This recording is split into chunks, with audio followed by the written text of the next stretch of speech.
Hello friends, Dipesh academy में आप सभी का स्वागत है। आज हम लोग सीजीएल 2023 का टीयर 1 का जो पेपर था उसका 27 जुलाई फर्स्ट शिफ्ट का जो पेपर है, ठीक है, आज उसको हम लोग करने वाले हैं। ठीक है फ्रेंड्स, चलिए हम लोग शुरू कर लेते हैं।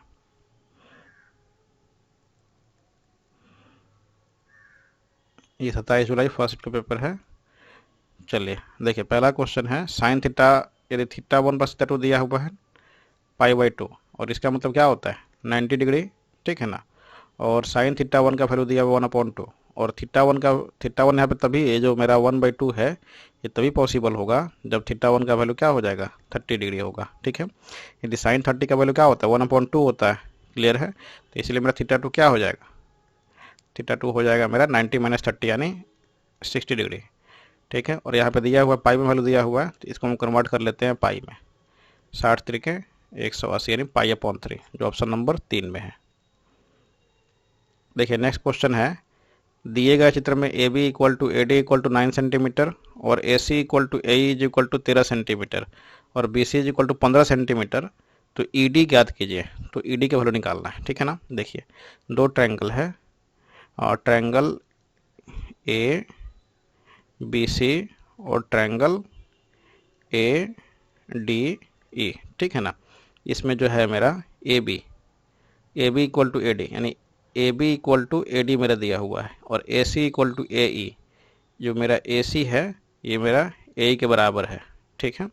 और मेरा बी सी दिया हुआ है, और मेरा ये बी सी दिया हुआ है, ठीक है। ये मेरा कितना दिया हुआ है बी सी मेरा दिया हुआ है 15 सेंटीमीटर, ठीक है। तो ये मेरा दोनों ट्रायंगल मेरा कॉन्ग्रुएंट हो जाएगा, ठीक है। ये साइड और ये साइड इक्वल है, और ये वाला एंगल और ये वाला जो एंगल है, ये दोनों जो एंगल है मेरा क्या हो जाएगा, मेरा इक्वल हो जाएगा वर्टिकल अपोजिट एंगल से। तो ये मेरा साइड एंगल साइड, यानी ये जो ट्रायंगल है वो ट्रायंगल कॉन्ग्रुएंट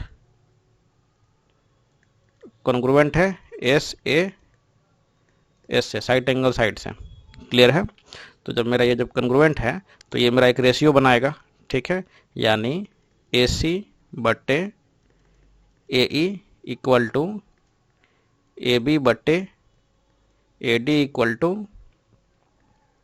बी सी बट्टे ई डी, क्लियर है। तो यहाँ से हम लोग सॉल्व कर लेते हैं वैल्यू पुट करके। देखिए मेरा ए बी का वैल्यू मेरा दिया हुआ है, ठीक है। ए बी मेरा कितना दिया है 9 दिया हुआ है, ए बी जो है मेरा 9 दिया हुआ है, ए बी का वैल्यू पुट कर देते हैं 9। ए डी मेरा दिया हुआ है 9, ए बी 9 हो गया। बी सी मेरा दिया हुआ है 15, जो मेरा बी सी दिया हुआ है 15 दिया हुआ है, ठीक है। और हमको ई डी का वैल्यू निकालना है, ठीक है। हमको ई डी पूछ रहा है ना, हाँ यहाँ पे ई डी पूछ रहा है, हमको ई डी का वैल्यू निकालना है। तो क्या हो जाएगा ई डी 9 से 9 कट गया, यानी ई डी इक्वल टू 15, ठीक है। देखिए हम लोग ऐसे भी निकाल सकते हैं, और दूसरा एक चीज़ और है कि जब दो ट्रायंगल जब कॉन्ग्रुएंट होता है, तो उसका सारा साइड और सारा एंगल समान होता है, ठीक है ना। फिर इसीलिए यहाँ पे जो दिया हुआ है, ये जो मेरा बी सी दिया हुआ है, बी सी जो दिया हुआ है, ये इसका लेंथ और इसका लेंथ, दोनों का लेंथ क्या होगा मेरा इक्वल होगा, और हमको इसकी करने की कोई ज़रूरत थी नहीं, क्लियर है, ठीक है। इसी के थ्रू यहाँ पे क्या हो जाता है ई डी इक्वल टू मेरा 15 सेंटीमीटर हो जाता। बढ़ते हैं नेक्स्ट क्वेश्चन पे। नेक्स्ट क्वेश्चन है, एक अर्ध गोलाकार कटोरे की त्रिज्या 7 सेंटीमीटर है, इसे अंदर और बाहर दोनों ओर से रंगना है, ठीक है। तो 40 रुपये प्रति 20 सेंटीमीटर स्क्वायर की दर से इसे रंगने की लागत ज्ञात कीजिए, ठीक है। देखिए जब मेरा अर्ध गोलाकार है, ठीक है ना, यानी हेमिस्फीयर है, ये जो मेरा अर्ध गोलाकार दिया हेमिस्फीयर है, और हेमिस्फीयर का एरिया क्या होता है, एरिया ऑफ हेमिस्फीयर, ठीक है। यहाँ पे एच एस लिख लेते हैं हेमिस्फीयर को, ठीक है ना, यानी 2πr² होता है, ठीक है ना। और दोनों साइड से रंगना है, यानी अंदर से भी बाहर से भी, और इसका जो मोटाई है क्या है मेरा नगण्य है, ठीक है ना। तो इसके दोगुना हो जाएगा, क्लियर है, यानी 4πr² हो जाएगा अंदर और बाहर मिला करके, ठीक है ना। तो इसका एरिया क्या हो जाएगा 4 × 22/7 × आर मेरा दिया हुआ है 7 सेंटीमीटर, 7 × 7, ठीक है। ये मेरा टोटल एरिया हो गया अंदर बाहर मिला करके। और इसका रंगने का दर कितना दिया हुआ है 40 रुपये प्रति 20 सेंटीमीटर स्क्वायर, ठीक है। तो इसमें हम क्या कर देंगे 40/20 से गुना कर लेंगे, ठीक है। अब काट पीट कर लेते हैं, 20 दूनी 40, 7 से 7 कट गया, ठीक है। देखिए 4 दूनी 8, 8 सत्ते 56 गुने 22, ठीक है। 22 छक्के 132 के 2 हासिल 13, 22 पच्चे 110, 110 13 123, ठीक है, यानी 1232 रुपये, यानी जो ऑप्शन नंबर 2 में गिवन है। बढ़ते नेक्स्ट क्वेश्चन पे। नेक्स्ट क्वेश्चन है कि निम्नलिखित आंकड़ों में एक स्कूल के कक्षा 7, कक्षा 8, कक्षा 9 और कक्षा 10 में लड़कों और लड़कियों की संख्या को दर्शाया गया है, ठीक है। तो आंकड़ों का अध्ययन करें और प्रश्न का उत्तर दें। देखिए प्रश्न क्या दिया हुआ है कि किस कक्षा में छात्रों की संख्या सबसे अधिक है, ठीक है। छात्रों की संख्या मतलब गर्ल्स और बॉयज मिला करके, ये मेरा बॉयज है, ये मेरा गर्ल्स है, ठीक है। तो बॉयज और गर्ल्स दोनों को मिला के किसमें संख्या अधिक है, यानी दोनों को जोड़ लेना है। इसको जोड़ेंगे कितना आएगा, 8 5 13 के 3 हासिल 1, 5 6 11 1 12, 123, 7 9 16 के 6 हासिल 1, 5 5 10 1 11, ठीक है। और इसको जोड़ेंगे कितना हो गया 122, इसको जोड़ेंगे 120, ठीक है। यानी मेरा इसमें ज़्यादा है कक्षा 7 में, जो ऑप्शन नंबर 3 है। आ जाते हैं नेक्स्ट क्वेश्चन पे। नेक्स्ट क्वेश्चन में सिंप्लीफिकेशन का है। चलिए इसको हम सॉल्व कर लेते हैं। इसको हम कटाएंगे कितना हो जाएगा 80.40 बट्टे 20, ठीक है, क्लियर है। फिर माइनस माइनस यहाँ पे प्लस हो जाएगा, प्लस 4.02 प्लस 2.06, ठीक है। ये हटेगा तो नीचे आ जाएगा 100, ठीक है। 2 शून्य से 1 शून्य से 1 शून्य कट गया यहाँ पे, ठीक है ना, 2 से कट जाएगा 2 चौके 8, 0 2 दूने 4, ठीक है। यानी 4.02 प्लस 4.02 प्लस 2.06, जोड़ लीजिए सारे को। 6 2 8 2 10 के 0 हासिल 1, यहाँ पे 1 आ जाएगा, 2 4 6 4 10, यानी 10.1, जो ऑप्शन नंबर 2 में है। नेक्स्ट क्वेश्चन है, सोहन और अमित एक ही बिंदु से एक ही दिशा में, सेम दिशा है, ठीक है, एक ही दिशा में एक ही समय पर 1125 मीटर लंबाई के एक वृत्ताकार ट्रैक पर क्रमशः 36 किलोमीटर पर आवर और 54 किलोमीटर पर आवर की चाल से एक कार रेस की शुरुआत की। तो रेस शुरू होने के बाद से कितने समय बाद या फिर सेकंड में पहली बार वो मिलेंगे, ठीक है, वो पहली बार कब मिलेंगे इसके बारे में पता करना है। ये नहीं बोल रहा है कि आरंभ बिंदु पर कब मिलेंगे, ये बोल रहा है कि पहली बार कब मिलेंगे, ठीक है। तो जब क्वेश्चन है कि पहली बार कब मिलेंगे, ठीक है ना, तो इसमें हम लोग क्या करते हैं, सापेक्ष स्पीड निकाल लेते हैं। सापेक्ष स्पीड क्या हो जाएगा 54 माइनस 36, यानी 14 में से 6 हो गया 8 और 4 में से 3 गया 1, 18 किलोमीटर पर आवर। और टोटल डिस्टेंस कितना है 1125 मीटर में है, तो इसको हम कन्वर्ट कर लेते हैं मीटर में। 18 से 18 कट गया, यानी 5 मीटर पर सेकेंड, ठीक है। तो वो टाइम क्या होगा जिसके बाद वो पहली बार मिलेंगे, तो 1125 बट्टे 5, यानी 5 दूनी 10, 5 दूनी 10 हो गया, फिर 5 दूनी 10, 50 25, यानी 225 सेकंड के बाद वो मिलेंगे, ठीक है, जो ऑप्शन नंबर 1 में है। बढ़ते नेक्स्ट क्वेश्चन पे। एक पुरुष, एक महिला और एक लड़का एक कार्य को क्रमशः 3 दिन, 5 दिन और 15 दिन में पूरा कर सकते हैं, ठीक है। तो दिन के 1/5 में कार्य पूरा करने के लिए कितने लड़कों को एक पुरुष और एक महिला की सहायता करनी चाहिए, ठीक है। देखिए पुरुष को मान लेते हैं P, महिला को मान लेते हैं M, लड़का को मान लेते हैं L, ठीक है। यानी पुरुष, महिला और लड़का। पुरुष करता है 3 दिन में,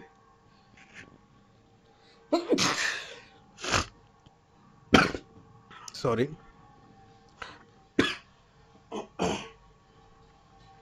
महिला करती है 5 दिन में, लड़का करता है 15 दिन में। तीनों का एलसीएम कितना हो जाएगा 15, 3 5 15, 5 3 15, 15 एकम 15, ठीक है। यानी पुरुष जो है, पुरुष एक दिन में कितना कार्य करेगा 5, महिला एक दिन में 3 कार्य और लड़का एक दिन में 1 कार्य, ठीक है। और बोल रहा है कि 1/5 दिन में, दिन के 1/5 भाग में, ठीक है ना। यदि पुरुष जो है एक दिन में 5 काम करता है, तो दिन के 1/5 भाग में कितना काम करेगा, दिन के 1/5 भाग में कितना काम करेगा, तो 5 का 1/5 यानी कितना हुआ 1 काम करेगा, क्लियर है। महिला कितना काम करेगी, यदि 1/5 भाग में, दिन के 1/5 भाग में कितना काम करेगी महिला, तो 3 गुने 5 यानी 3/5 काम करेगी, ठीक है। और लड़का कितना काम करेगा 1/5 भाग में, तो कितना है मेरा, एक काम करता है तो 1 गुने 1/5 यानी 1/5 काम करेगा। क्लियर है। तो देखिए, तो यहाँ पे पुरुषों की संख्या कितनी दी हुई है, एक पुरुष दिया हुआ है तो 1 गुने 1, ठीक है, जोड़ एक महिला दिया हुआ है यानी 1 गुने 3/5, और लड़कों की संख्या पता नहीं है तो मान लेते हैं लड़कों की संख्या x है। कितना है, x है। x लड़का मिलकर काम करता है तो पूरा काम होता है यानी 1/5, ठीक है।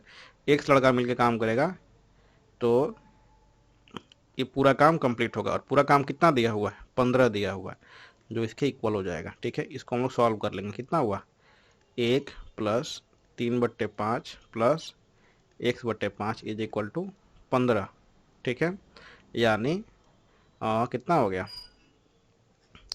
5 5 एकम 5, 5 + 3 + x इज इक्वल टू 15, या फिर 8 + x इज इक्वल टू 75, या फिर x इज इक्वल टू 75 - 8 यानी 67, ठीक है, जो ऑप्शन नंबर 4 में है। क्लियर है। नेक्स्ट क्वेश्चन है, दो मोटर चालक एक निश्चित गंतव्य की यात्रा के लिए एक साथ एक 4 किलोमीटर पर आवर की चाल से और दूसरा 6 किलोमीटर पर आवर की चाल से चलना शुरू करते हैं। उनके द्वारा तय की गई दूरी किलोमीटर में ज्ञात करना है, ठीक है। ध्यान रखिए किलोमीटर में। यदि 4 किलोमीटर पर आवर की चाल से चलने वाला मोटर चालक दूसरे चालक से आधे घंटे बाद गंतव्य पर पहुंचता है, ठीक है, तो डी का फॉर्मूला क्या होता है, S1 गुने S2 बट्टे S1 माइनस S2 गुने, और जो डिस्टेंस का जो अंतर दिया हुआ है वो, यानी डेल एच मान लेते हैं, यानी जो समय का जो अंतर दिया हुआ उसको, ठीक है। और यहाँ पे S1 कितना दिया हुआ है, यहाँ पे देखिए जो बड़ा होगा उसको पहले लेंगे, यहाँ पे जो माइनस करेंगे तो बड़ा होगा उसको पहले लेंगे। तो बड़ा क्या है मेरा, 6 है, तो 6 गुने 4 बट्टे 6 - 4 गुने, और समय कितना दिया है, आधे घंटे, ठीक है। आधे घंटे का मतलब क्या हुआ, 1/2 आवर, ठीक है। तो 6 चौके 24 बट्टे 6 में से 4 गया 2 गुने 1/2, 2 दूनी 4 छक्के 24, यानी 6 किलोमीटर वो टोटल डिस्टेंस होगा। क्लियर है। आप लोग ऐसे भी बना सकते हैं। इसका बेसिक कॉन्सेप्ट भी है कि माना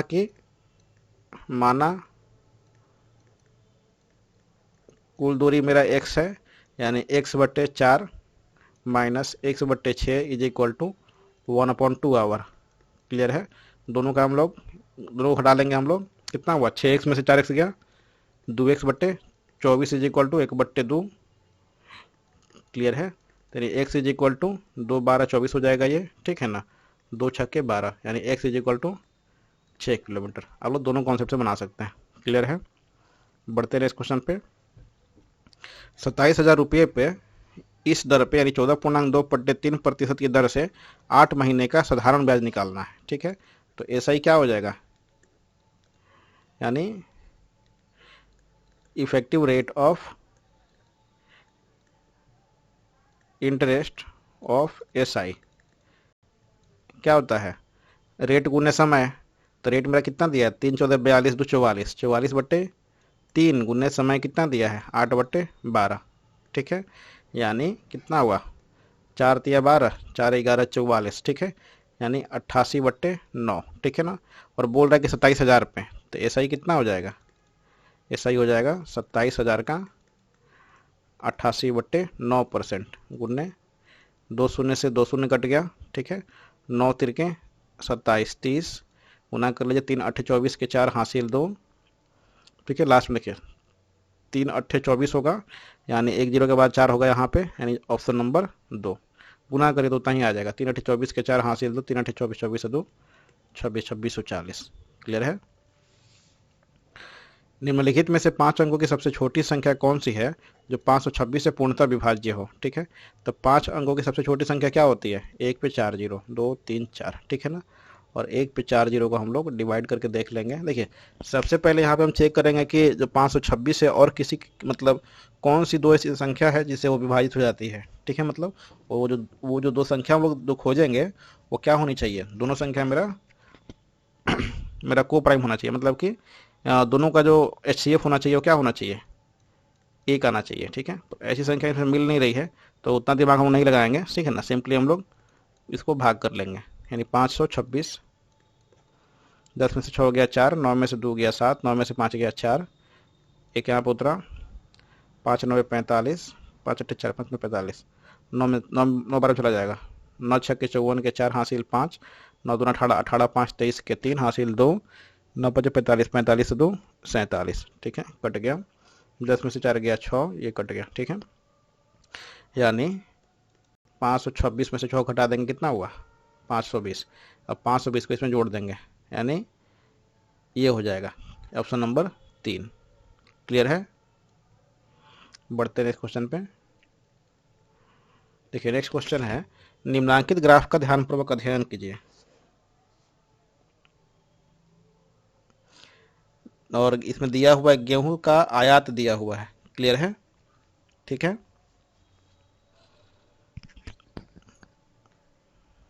देखिए ये गेहूं का आयात दिया हुआ 1000 टन में।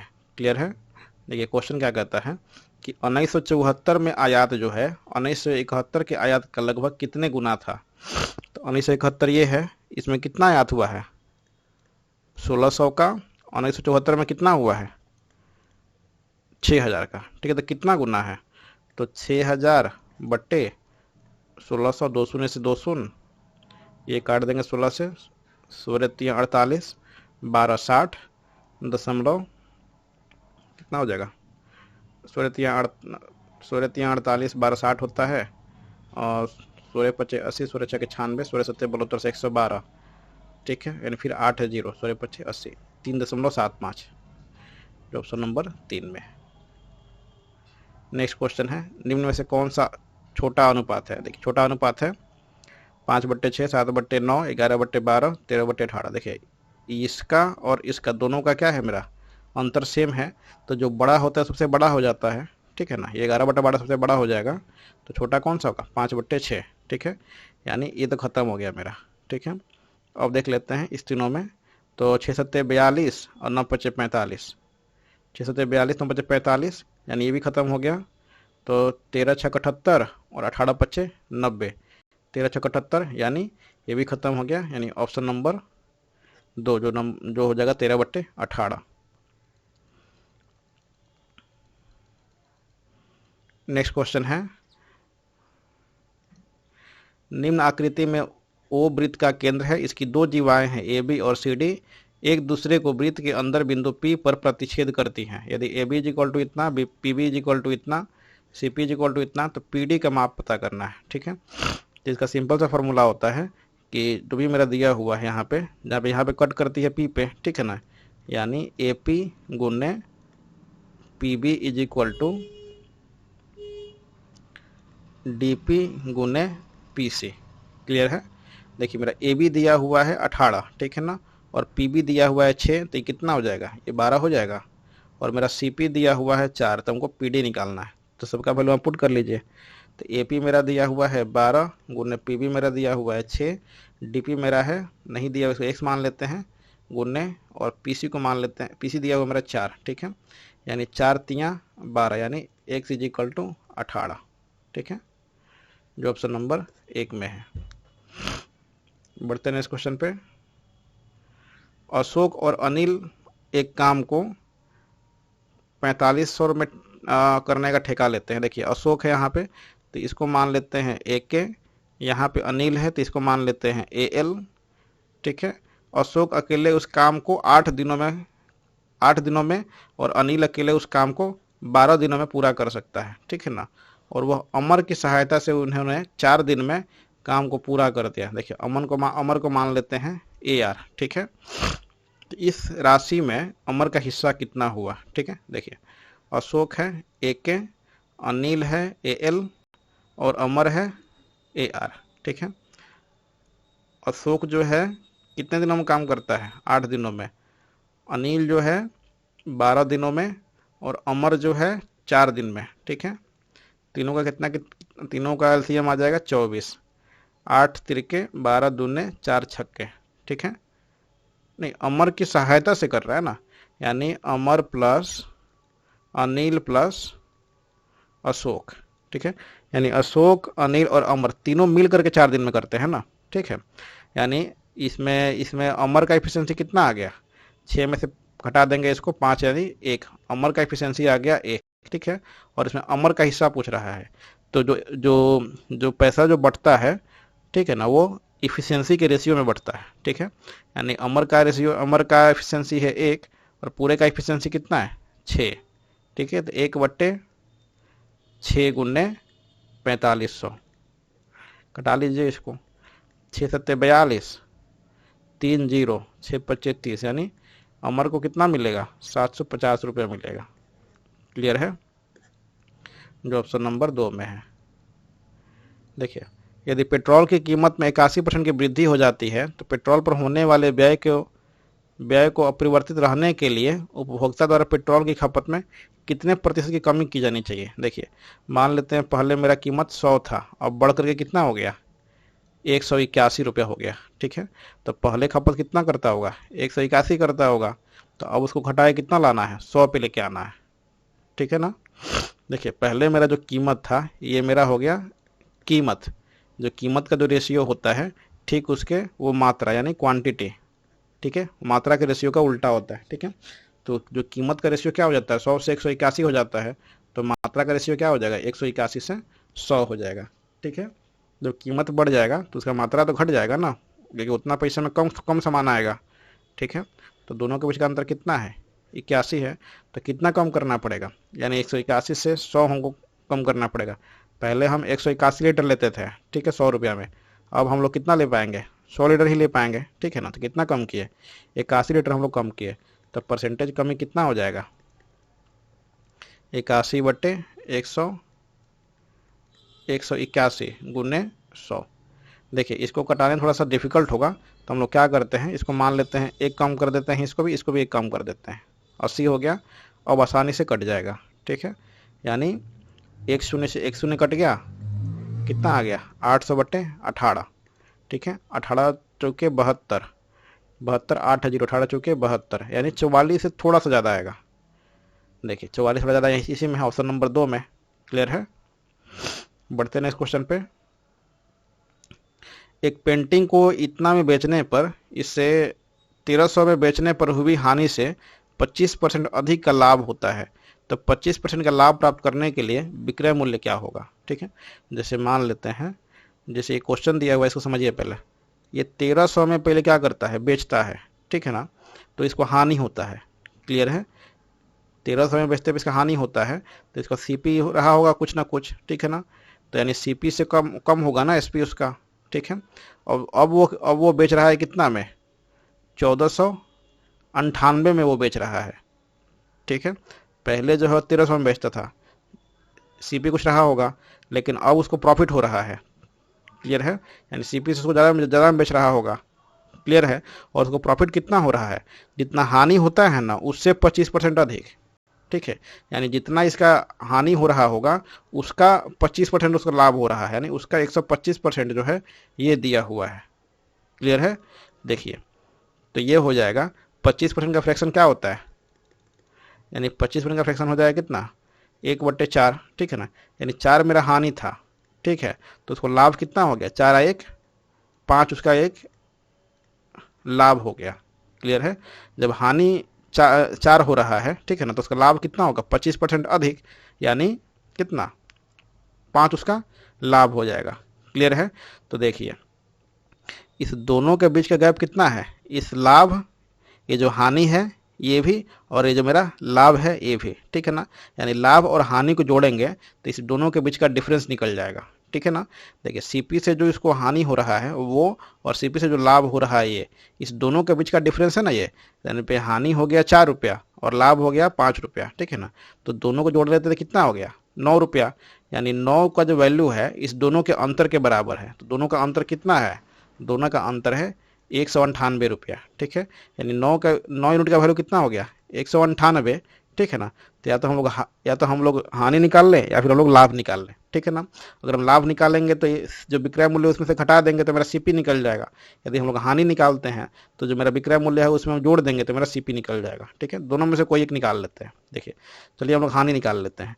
9 यूनिट का वैल्यू मेरा दिया हुआ 198, तो 4 यूनिट का वैल्यू कितना हो जाएगा, 198/9 × 4, 9×2 = 18, 9×2 = 18, 22 × 88 रुपया मेरा आ गया 4 यूनिट का वैल्यू, ठीक है। यानी 1300 में हम लोग जोड़ देंगे कितना, 1300 में अगर हम लोग जोड़ देंगे 88 रुपया को तो क्या हो जाएगा, मेरा सीपी निकल जाएगा। यानी 1388 रुपया जो है उस वस्तु का सीपी है, यानी उस पेंटिंग का सीपी कितना है, 1388 रुपया, ठीक है। तो अब बोल रहा है कि 25% का लाभ प्राप्त करना है, ठीक है। तो उसका विक्रय मूल्य क्या हो जाएगा, सीपी मेरा पता है, मेरा लाभ भी दिया हुआ है, तो इसका एसपी नहीं निकल जाएगा। तो एसपी क्या हो जाएगा, 1388 का 125%, ठीक है। 25 पच्छे 125, 25 चौके 100, 4×3 = 12, 4 चौके 16, ठीक है, 4 7 28, क्लियर है। 5 से इसको मल्टीप्लाई कर दीजिए, 5 7 35 के 5 हासिल 3, 5 चौके 20, 20 3 23, 35 लास्ट में है। अच्छा 2 गुम 35 है, इसमें भी, ठीक है। तो 5 3 15, 15 3, 5 चौके 20 3 23 के 3 हासिल 2, 5 3 15, 15 2 17, 1735 जो ऑप्शन नंबर 1 में है। बढ़ते हैं नेक्स्ट क्वेश्चन पे। नेक्स्ट क्वेश्चन है a + b का मान दिया हुआ 90 डिग्री। यदि साइन a मेरा है 3/5 तो tan b का मान पता करना है, ठीक है। देखिए साइन a मेरा दिया हुआ है 3/5, ठीक है ना, और ये मेरा p है, ये मेरा h है, ठीक है। तो यहाँ से b कितना हो जाएगा, 4 हो जाएगा, क्लियर है। जो मेरा ट्रिपलेट होता है ना 3 4 5, तो 3 हो गया मेरा परपेंडिकुलर, 5 हो गया हाइपोटेन्यूस, तो बेस हो गया मेरा 4। तो देखिए ये मेरा अगर ट्रायंगल है, ठीक है, ये मेरा है ए, ये है मेरा बी, ये है मेरा सी, सी पे मेरा 90 डिग्री है। यदि इसको मान लेते हैं, मेरा हम ए माने हुए हैं इस एंगल को, ये मेरा एंगल बी हो गया, ठीक है। तो ये मेरा अगर साइन ए केवल 3/5 है ना, यानी इसके लिए परपेंडिकुलर ये होगा, ठीक है, और इसके लिए बेस मेरा ये होगा, ठीक है। बेस हो गया 4 और इसका हाइपोटेन्यूस हो गया 5, ठीक है। अब बोल रहा है कि tan b क्या हो जाएगा। देखिए tan b क्या होता है, p/b होता है। तो इस एंगल के लिए परपेंडिकुलर कौन सा होगा, ये हो जाएगा। देखिए इस एंगल के लिए परपेंडिकुलर ये होगा, ठीक है, और इस एंगल के लिए बेस ये होगा, क्लियर है। ये परपेंडिकुलर, ये बेस, तो क्या हो जाएगा, परपेंडिकुलर यहाँ पे 4 दिया हुआ है, बेस यहाँ पे 3 दिया हुआ है, यानी 4/3, जो ऑप्शन नंबर 3 में है। देखिए नेक्स्ट क्वेश्चन देखिए, 3 cot a = दिया है 7/3, ठीक है, यानी cot a का वैल्यू कितना दिया हुआ है, 7/9 दिया हुआ है, ठीक है। ये मेरा इक्वेशन दिया हुआ है, इसको हमको निकालना है। 3 cos a + 2 sin a बट्टे 3 cos a - 2 sin a, ठीक है। देखिए हमको कॉट लाने के लिए इसमें सब में साइन से डिवाइड कर देता है, ठीक है। तो कितना हो जाएगा, इसमें साइन से डिवाइड करेंगे तो कॉस बट्टे साइन कितना हो जाएगा, कॉट हो जाएगा, यानी 3 cot a प्लस साइन से साइन कट जाएगा, यानी +2/3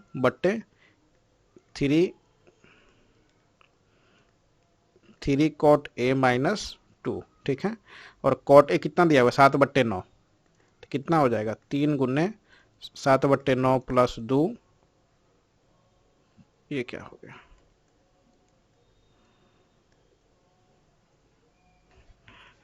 एक मिनट रुक जाइए।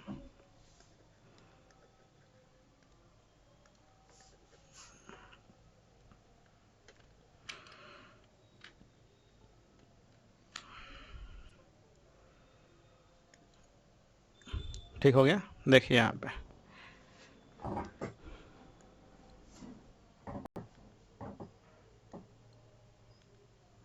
देखिए 3 × 7/9 जोड़ 2/3 cot a, 3 × 7/9 - 2, ठीक है।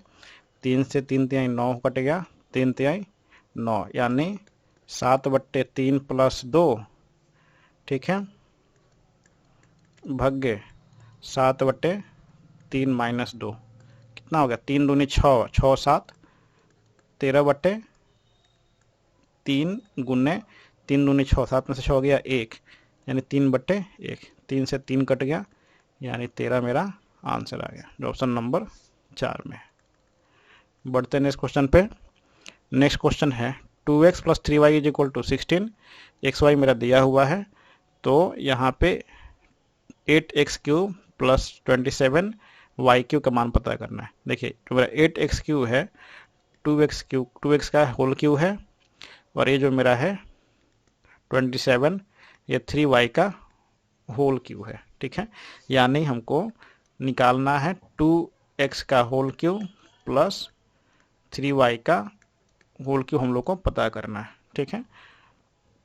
देखिए इसका क्या होता है, ये मेरा हो जाएगा a + b यानी 2x + 3y इंटू 2x का होल स्क्वायर यानी 4x² minus 2×3 6xy plus 9y²।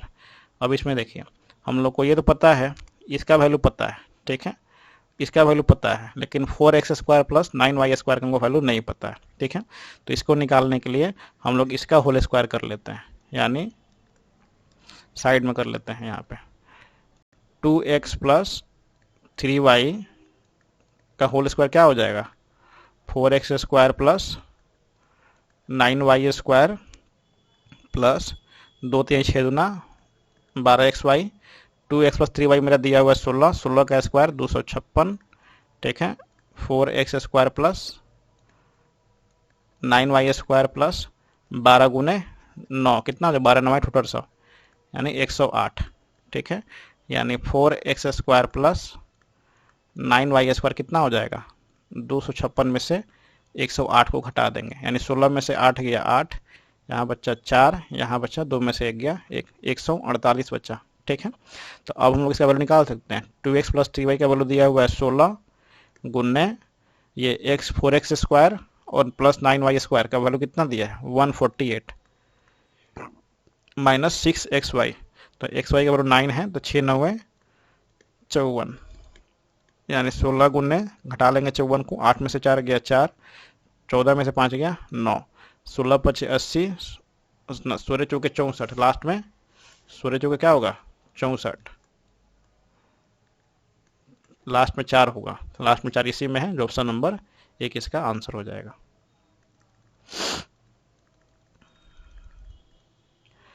निम्नांकित आकृति में चाप AB की लंबाई वृत्त की त्रिज्या R के 5 गुना के बराबर है, ठीक है। तो त्रिज्या खंड AOB का क्षेत्रफल ज्ञात कीजिए, ठीक है। ये जो मेरा त्रिज्या दिया हुआ है R, इसके 5 गुना के बराबर है ये जो लेंथ है मेरा AB, ये जो मेरा है लेंथ मेरा ये कितना है मेरा 5R के बराबर है, जबकि ये मेरा R दिया हुआ है, ठीक है ना। तो त्रिज्या खंड जो बन रहा है AOB, ये जो मेरा बन रहा है, ये जो मेरा बन रहा है इसका दिया हुआ है, इसका हमको क्षेत्रफल निकालना है, ठीक है।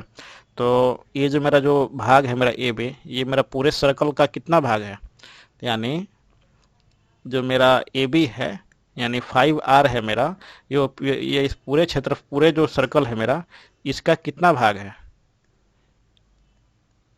इसका टोटल का कितना भाग है। तो ये मेरा टोटल तो हो गया मेरा 2πr, यानी 2π × r हो गया, ठीक है ना। 2πr यानी 5r/2πr निकाल देंगे तो मेरा कितना भाग है ये भी निकल जाएगा, यानी ये कितना भाग निकल जाएगा हम लोग का, ठीक है। तो 5r/2πr अब गुन्ने, अब मेरा क्या है इस पूरे सर्कल का हमको एरिया निकालना है, तो सर्कल का एरिया क्या होता है पाई × r² होता है, ठीक है। यानी एरिया ऑफ AOB क्या हो जाएगा 5r/2πr गुने πr²। तो कटा लेते हैं, r से r कट गया, इस पाई से ये पाई कट गया, कितना बचा 5/2 r²। देखिए यहाँ पे 5 का आधा कितना हो जाएगा 2.5 r², 2.5 r², जो ऑप्शन नंबर 4 में है।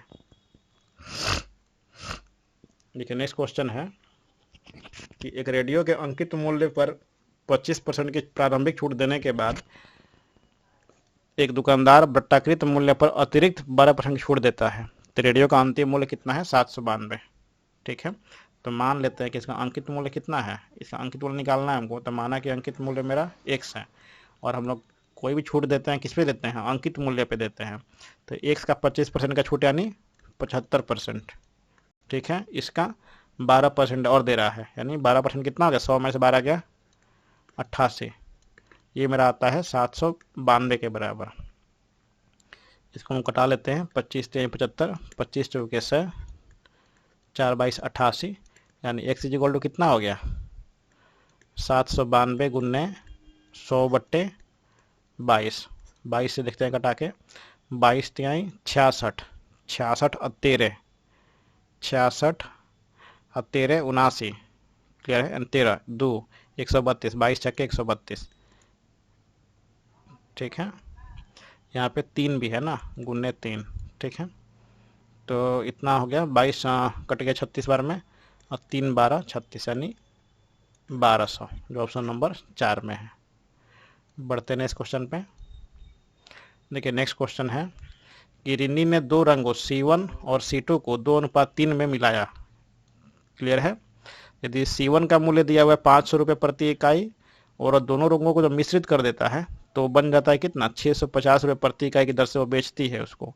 इतना के मूल्य पर खरीदा गया है और इतना के मूल्य पर वो बेच रही है। ठीक है ना, जिस पर उसे ना तो कोई लाभ होता है और ना ही कोई हानि होती है। ठीक है, और दूसरे रंग अर्थात C2 को किस इकाई, C2 का प्रति इकाई मूल्य क्या है, ये हम लोग को पता करना है। ठीक है, तो ये सबसे बढ़िया इसका मेथड होता है एलिगेशन का। ठीक है, जो मेरा C1 है वो मेरा कितना खरीदा गया है? 500 रुपये प्रति इकाई खरीदा गया है। क्लियर है, और मेरा C2 को मान लेते हैं x रुपये खरीदा गया है। ठीक है, तो ये दोनों को मिला करके मेरा 650 के हिसाब से बेचा जाता है। ठीक है, तो इसका कितना आ जाएगा? इसका जो रेशियो आएगा तो ये कितना आ जाएगा? यहाँ पे 650 में से 500 गया यानी 150, तो यानी x माइनस 650। क्लियर है, इसका जो रेशियो आता है, किसका रेशियो आता है? उसको किस अनुपात में मिलाया गया है उसका रेशियो आता है। ठीक है ना, क्लियर है? इसका जो मतलब ये जो मेरा कॉस्ट है, मेरा दोनों का जो कॉस्ट है ये इसका सेलिंग कॉस्ट है, यानी सेलिंग प्राइस है इसका। ये मेरा दोनों का कॉस्ट प्राइस है, ये मेरा सेलिंग प्राइस है। ये दोनों का मेरा, ये दोनों मेरा CP है, ये दोनों, ये मेरा SP है। ठीक है, दोनों को मिला के बेचा गया 650 रुपये। ठीक है, तो इससे जब हम लोग एलिगेशन से जब निकालेंगे तो इसका जो रेशियो आता है, यानी ये और ये जो मेरा आया, ये मेरा किसका रेशियो आएगा? ये मेरा किस अनुपात में दोनों को मिलाया गया है उसका रेशियो आता है, यानी x minus 650/150 is equal to, उसको मिलाया किस अनुपात में गया है? 2:3 में मिलाया गया है, यानी 2/3। इसको सॉल्व कर लेंगे। 30 बच्चे 150, यानी x minus 650 is equal to 50 दूनी 100, यानी x इज इक्वल टू 650 इधर जाएगा यानी 750, जो ऑप्शन नंबर 1 में है। बढ़ते हैं इस क्वेश्चन पे। देखिए x plus y is equal to 25 और x y is equal to 20, तो x cube plus y cube का मान पता करना है। देखिए सेम क्वेश्चन जो पहले हम सॉल्व किया, सेम टू सेम ये भी सेम क्वेश्चन है। क्लियर है? देखिए तो यहाँ पे x cube plus y cube का वैल्यू क्या हो जाएगा? X plus y into x square minus x y plus y square. ठीक है, इसमें एक्स प्लस वाई का वैल्यू दिया हुआ है और एक्स वाई का वैल्यू दिया हुआ है, लेकिन हमको एक्स स्क्वायर और वाई स्क्वायर का वैल्यू नहीं पता है। क्लियर है, तो इसको निकालने के क्या करेंगे? एक्स प्लस वाई का होल स्क्वायर निकाल लेंगे, यानी x square plus y square plus 2xy, और एक्स वाई क्या दिया हुआ है मेरा? 25 दिया हुआ है। 25 का square 625 is equal to x square plus y square plus 2xy। X y मेरा 20 है, तो 20 दूने 40। क्लियर है, तो x square plus y square क्या हो जाएगा? 625 में से 40 को घटा देंगे, 25 ऊपर 15 नीचे जाएगा, यानी 585 आ जाएगा। X square plus y square, इसका वैल्यू कितना हो जाएगा? एक्स प्लस वाई मेरा दिया हुआ है 25 गुन्ने x square plus y square कितना दिया है? 585, यानी एक्स वाई का वैल्यू दिया हुआ है मेरा 20, तो इसमें से 20 घटा लेंगे, कितना हुआ? 25 गुन्ने 20 घटेगा, यानी 585। 65, 50 25, लास्ट में 25 आएगा, इसमें भी है इसमें भी है, ठीक है। चलिए सॉल्व भी कर लेते हैं। 25 25 125 के 5 हासिल 12, 25 छके 150 112, 62 के 2 हासिल 16, 25 25 125 125 16 141, यानी 141 25, जो ऑप्शन नंबर 2 में है। नेक्स्ट क्वेश्चन है, यदि ए बी और सी किसी कार्य को 6 दिन 9 दिन और 11 दिन में कर सकते हैं तो एक साथ मिलकर काम करते हुए उस काम को कितने दिनों में पूरा करेंगे। सबसे इजी क्वेश्चन है, ए बी सी 6 दिन 9 दिन 11 दिन, ठीक है। सबका एलसीएम कितना हो जाएगा, 18 18 गुने 3 दूनी 6 दूनी 6 18 गुने 11 कितना हो जाएगा, 11 3 33 दूनी 66 तिरका 188 198 198। क्लियर है। 6 तिरके 18 6 तिरके 18 9 दूनी 18 9 दूनी 18 11 एक कम 11 11 88। क्लियर है। इन तीनों का एफिशिएंसी कितना आ गया, 33 22 और, ठीक है। यानी ए प्लस बी प्लस सी का एफिशिएंसी कितना आ जाएगा, 33 प्लस 22 प्लस 18, 18 और 22 कितना हो गया, 40, 40 और 33 73, ठीक है। तो टाइम कितना लगेगा, 198 बट्टे 73, 73 दूना, यानी 73 यहाँ पे दूना आ जाए, यानी ऑप्शन नंबर 1, ठीक है। 73 दूना 146, 46 से 52, 46 से 52 98, ठीक है, बट्टे 73, यही मेरा इसका आंसर हो जाएगा। देखिए ये मेरा लास्ट क्वेश्चन है।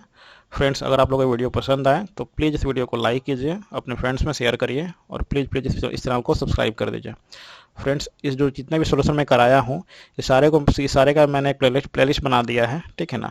आप लोग चैनल पे जा करके आप लोग उस प्लेलिस्ट को देखिए, ठीक है ना। ये सारे आगे आने वाले जितने भी एसएससी के या फिर अन्य जो कॉम्पिटिटिव एग्जाम है उसमें आप लोग को बहुत ही ज़्यादा हेल्प करेगा ये, ठीक है। तो इसीलिए आप लोग कोई भी एग्जाम देने जाने से पहले इस सारे क्वेश्चन को एक बार जरूर सॉल्व कर लीजिए। क्लियर है। जितना ही प्रैक्टिस करिएगा उतना ही ज़्यादा आप लोगों को हेल्पफुल रहेगा ये। चलिए, किन्हीं दो प्राकृत संख्याओं के घनों का अंतर दिया हुआ है 62 72, ठीक है। तो जबकि दी गई दोनों संख्याओं का धनात्मक अंतर 8 है, ठीक है। तो दी गई दोनों संख्याओं के घनों का योग क्या है, ठीक है। देखिए इसका जो प्रोसेस है वो सबसे इजी होता है। हम लोग को अगर क्यूब जो हम लोग को याद रहेगा तो वो सबसे ज़्यादा हेल्प करेगा, ठीक है। यानी आपको सबसे पहले कि 1 से लेकर के कम से कम 20 तक का जो क्यूब है मेरा याद होना चाहिए, ठीक है। याद होना चाहिए सारा क्यूब, ठीक है। और टेबल 1 से लेकर के 30 तक का टेबल आप लोग को याद होना चाहिए, ठीक है। तभी जा कर के आप लोग का जो कैलकुलेशन है फास्ट हो पाएगा, ठीक है ना। देखिए यहाँ पे मेरा दिया हुआ है कितना, धनात्मक अंतर दिया हुआ है 8, ठीक है ना।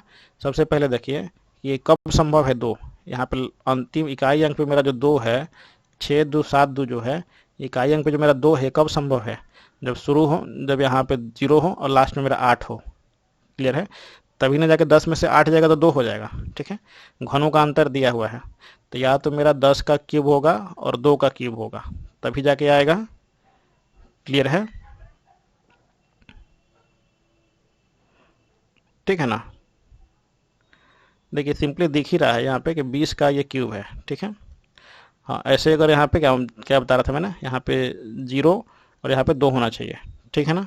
और भी संख्या हो सकता है लेकिन तो सबसे पहले ध्यान जाता है इसी पे हम लोग का, ठीक है। यानी 10 का क्यूब, यानी 10 का क्यूब और 2 का क्यूब, तो इसमें तो कभी होगा नहीं, 1000 में से 2 8 घटेगा तो होगा नहीं है। 20 का क्यूब और 12 का क्यूब देख लेते हैं कितना हुआ, दोनों के बीच का अंतर 8 है, इसमें दोनों के बीच का अंतर 8 है, तो 20 का क्यूब कितना हो गया 8000 और 12 का 1728। 10 में से 8 गया 2, 9 में से 2 गया 7, 72, यानी यही होगा। 9 में से 7 गया 2, 7 में से 1 गया 6, यानी 6272, ठीक है। देखिए मैक्सिमम जितना भी क्वेश्चन मैं देखा हूँ अगर घनों का अंतर वगैरह का दिया हुआ हो तो मैक्सिमम 20 और 12 ही लेता है, ठीक है। या तो दोनों का जो अगर सम दिया हुआ रहेगा 32 दिया हुआ रहेगा, या फिर दोनों का जो अंतर दिया हुआ रहेगा वो 8 दिया रहेगा, ठीक है ना। तो 32 जो है ये मेरा 20 और 12 को जोड़ने पे आता है और 8 जो है मेरा 20 में से 8 घटाने पे आता है। जब ये ऐसा दिया हुआ है तो समझ लीजिए, जब ये 32 हो या फिर 8 हो तो आप समझ जाइए कि वो 20 और 12 को लेकर के ही क्वेश्चन पूछा हुआ है। ठीक है, तो दी गए दोनों दोनों संख्याओं के धनों का योग क्या होगा, तो यानी 20 का हो गया 8000 और इसका हो गया 1728, दोनों को जोड़ेंगे तो कितना आ जाएगा, 9728 9728, जो ऑप्शन नंबर मेरा 2 में गिवन है। Thank you friends, have a nice day. जय हिंद, जय भारत।